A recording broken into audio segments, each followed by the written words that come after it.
गोंदिया तालुक्याअंतर्गत येणाऱ्या दांडेगाव एकोडी गावामध्ये अण्णाभाऊ साठे बहुउद्देशीय सामाजिक सेवा संस्थाच्या वतीनं एकोडी गावामध्ये सत्यपाल महाराजांच्या प्रबोधनाचे कार्यक्रम आयोजित करण्यात आलेला होता।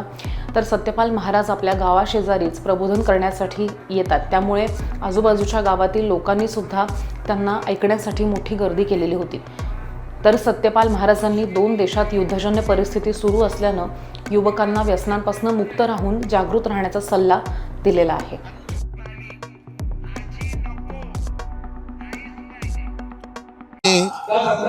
अण्णाभाऊ साठे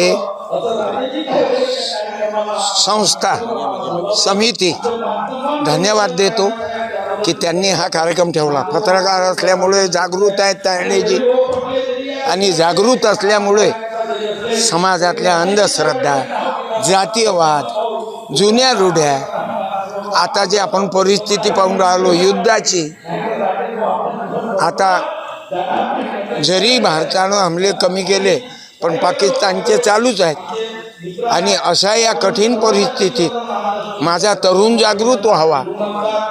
तरुण जागृत झाल्याशिवाय आपलंही कल्याण होणार नाही।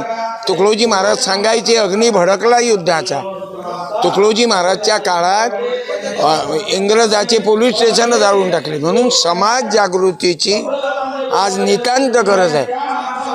शेतकरी आत्महत्या आहे, शेतकऱ्याकडे भयंकर दुर्लक्ष चालू आहे। म्हणून सरकारचं लक्ष वेधण्याकडे, शेतकऱ्याकडे या कार्यक्रमाची नितांत गरज आहे। आपण पाहतो लाडक्या बहिणी वाट पाहून राहिल्या, 2100 देतो 2100 देतो।